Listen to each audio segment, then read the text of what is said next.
దేశ సేవలో ఎందరో మహానుభావులు అందరికీ ఆత్మీయ సలాం.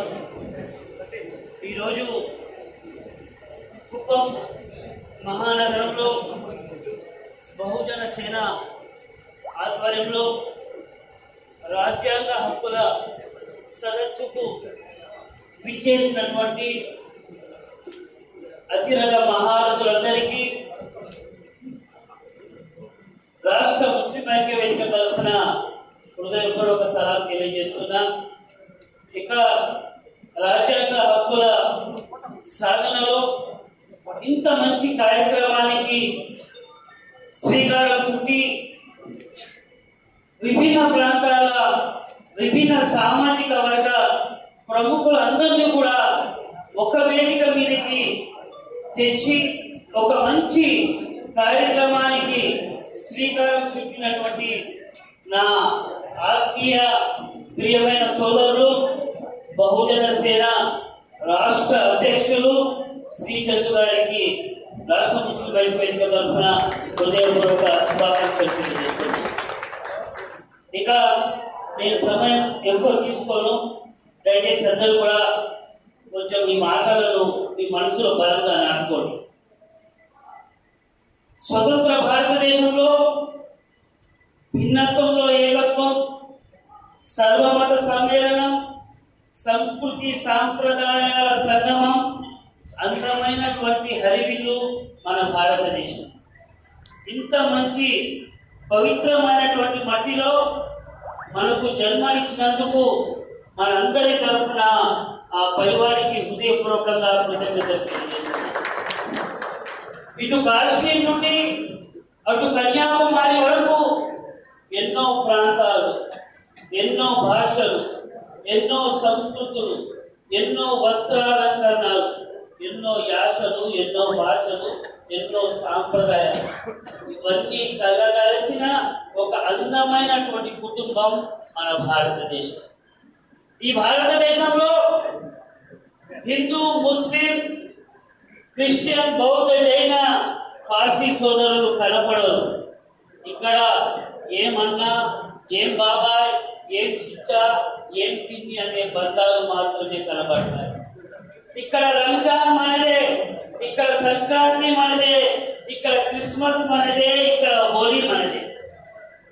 ముఖ్యంగా గడప లోపల మన కులం, మతం గడప దాడితే మనమంతా సోదరులం, మనమంతా భారతీయులం, మనమంతా ఒకే కుటుంబం.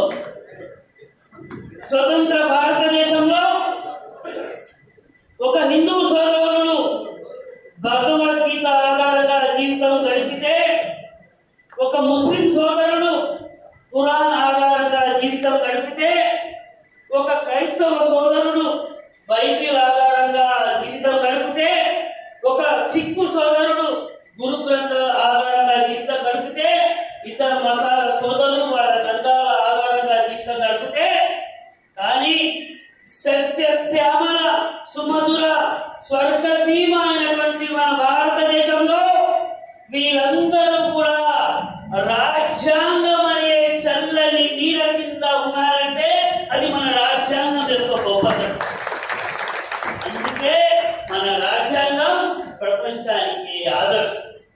ఇక ప్రస్తుతం ఆ రాజ్యాంగం మీద దాడి జరుగుతుంటే, ప్రజాస్వామ్యం మీద దాడి జరుగుతుంటే, భారతదేశ పౌరులైనటువంటి మనమందరూ కూడా బాధ్యతతో ఒక్కటై సభ్య సమాజాన్ని కాపాడవలసిన సమయం ఆసన్నమైంది అని ఈ వేదిక ద్వారా మీ అందరికీ కూడా పిలుపునిస్తున్నాం. ఇక్కడ ఉన్నటువంటి నా కుటుంబ సభ్యులందరూ కూడా తెలుసుకోవాల్సిన విషయం ఒకటే.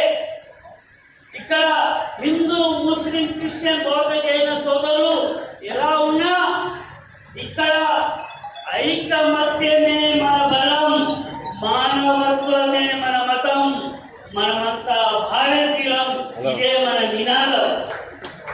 ఇక్కడ పోతే నీ పాడి నేను మయ్యాలా, నేను పోతే ఇదే మన భారతీయుల ధర్మం.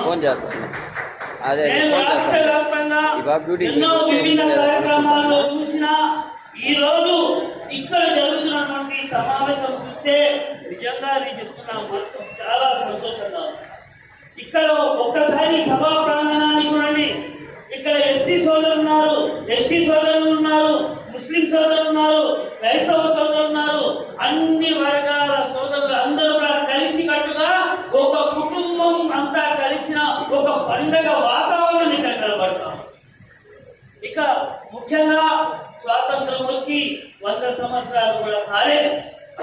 మన సోదరుల మధ్య కొంతమంది మనువాదులు, మతోన్మాదులు, దేశద్రోహులు, దేశ ఉగ్రవాదులు మనల్ని విడదీయాలనే కుటిల పన్నాగాలు పన్నుతున్నారు. కులం, మతం, ప్రాంతం, వర్గం అంటూ మనల్ని విడదీయాలనుకుంటున్నారు. కానీ వారికి ఈ వేదిక ద్వారా ఒకే ఒక సమాధానం చెప్తున్నా. ఇక్కడ ఉన్నటువంటి మా అందరి తనువులు వేరు కావచ్చు, కానీ మా అందరి ప్రాణం ఒకటే. మమ్మల్ని విడదీయడం అసాధ్యం. ఎంతో తొక్కాలని చూస్తే అంత పైకి బలంగా ఎదుగుతాం, నిలబడతాం, బలపడతాం, గలని పెంచుతాం, బలాన్ని చూపిస్తాం. అవసరమైతే రాజ్యాధికారం వైపు చేతులు కలిపి అడుగులు ముందుకు వేస్తాం. ఈరోజు దేశంలో ఎక్కడ చూసినా ఆర్థికంగా, సామాజికంగా ఏ విధంగా చూసినా దేశం ప్రమాద పంచులో ఉంది. దానికి ప్రధాన కారణం పాలకులు. ఏ విధంగా అయితే ప్రజల కొడుకు ప్రజల చేత ఎన్నుకోబడినటువంటి ప్రజాస్వామ్య ప్రభుత్వంలో అధికారంలో వచ్చినటువంటి ప్రభుత్వాలు, పాలకులు ప్రజా సంక్షేమాన్ని అనుసరించి ప్రజలకు అనుగుణంగా పరిపాలన కొనసాగించాలా. కానీ వీరు ప్రజలకు పక్కన పెట్టి కార్పొరేట్ కబంధ హస్తాల్లో దేశాన్ని పెట్టి మన భారతీయులను ముక్కలు చేయాలనే ప్రయత్నాలు చేస్తున్నారు. కాబట్టి ఏ విధంగా మన తండ్రులు, మన తాతలు, మన పెద్దలు స్వాతంత్ర సంగ్రామంలో కొనమసింహాలుగా అశేష త్యాగాలతో వారి యొక్క రక్తపు ద్వారాలతో ఈ దేశానికి స్వేచ్ఛ స్వాతంత్రాలు అందించారో వారి అడుగుజాడలు నడుస్తూ వారి స్ఫూర్తితో మనమందరం కూడా మహనీయుల మాట మన అందరి బాటగా నడుస్తూ ఏ విధంగా అయితే వారు దేశానికి స్వాతంత్రాన్ని అందించారో ఆ బాధ్యతను మనం తీసుకొని ఈ దేశ నిర్మాణం కోసం మనం అందరం కూడా ముందుకు వెళ్ళాలని మీ అందరికీ కూడా పిలుపునిస్తున్నా. ముఖ్యంగా స్వాతంత్రం వచ్చి 100 సంవత్సరాలు కూడా కాలేదు. ఓవైపు దేశంలో చూస్తే ఎస్టీల మీద దాడులు, ఎస్సీల మీద దాడులు, మైనారిటీల మీద దాడులు, క్రిస్టియన్స్ మీద దాడులు, భారతీయుల మీద దాడులు. ఇక పాలకులైతే అభివృద్ధిలో వాటా లేదు, సంక్షేమంలో సమానత్వం లేదు. దీనికి ప్రధాన కారణం బలం, అధికారం. అధికారం వాళ్ళ దగ్గర ఉంది, బలం వాళ్ళ దగ్గర ఉందని మన మీద పెత్తనం చెలాయిస్తారు. కాబట్టి దీనికంతా మార్గం ఒకటే. మనం బలవంతులు అవ్వాలా, మనం చేతులు కలవాలా, అడుగులు ముందుకు వేయాలా. అవసరమైతే తృతీయ ప్రత్యామ్నాయ పార్టీల వైపు కూడా ఎస్సీ, ఎస్టీ, బీసీ, ముస్లిం, క్రిస్టియన్ సోదరులు అడుగులు వేయాలని నేను పిలుపునిస్తున్నా. ఇక ఉన్నటువంటి ఎస్సీ, ఎస్టీ, బీసీ, ముస్లిం, క్రైస్తవ సోదరులు భారతీయులు కాదా? వారు ఈ దేశ మూలవాసులు కాదా? వారికి రాజ్యాంగ హక్కులు లేవా? వారికి స్వేచ్ఛ స్వాతంత్రాలు ఈ దేశంలో లేవా? వారికి ఈ చట్టసభలో ప్రవేశించే హక్కు లేదా? వారికి స్థానాలు లేవా? మాను అనాదిగా మీ పార్టీల పల్లెలను మోస్తూ, మీ పార్టీ జెండాను మోస్తూ మిమ్మల్ని పల్లెకిలలో కూర్చోబెడితే మీరు అధికారంలోకి వచ్చి మమ్మల్ని అగపాదానికి తొక్కుతారా? ఆ రోజులు కాలం చెల్లాయి. ఖచ్చితంగా రానున్న రోజుల్లో ఐకమత్యంతో మేమందరం కూడా ఎస్సీ, ఎస్టీ, బీసీ, ముస్లిం, క్రైస్తవ సోదరులందరూ కూడా అవసరమైతే రాజ్యాధికారం వైపు ఖచ్చితంగా అడుగులు వేస్తాం. ఆ రాజ్యాధికారం ఎలా ఉంటుందంటే భారతీయుల స్వేచ్ఛ కోసం,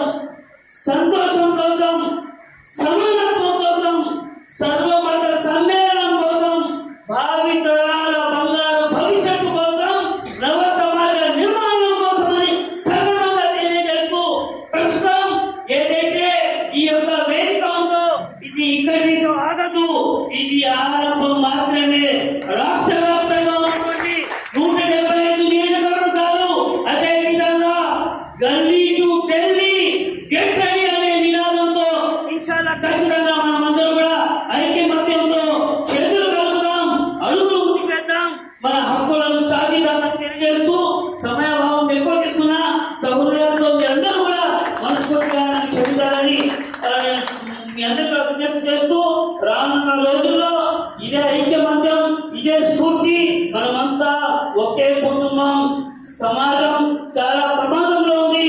దేశం చాలా ప్రమాదం ఉంది. రోజు అబద్ధపు ప్రచారాలతో, అబద్ధపు మాటలతో మన మధ్య, మన మనసులో విష బీజాలను నాటుతున్నారు. తస్మా జాగ్రత్త. వాటి నుండి బయటపడి ఐక్యమత్యంతో మనమందరూ కూడా ఒకే కుటుంబంగా విషయాల్లో ముందుకు పోదాం. జై జవాన్, జై కిసాన్, జై భారత్ మహాన్.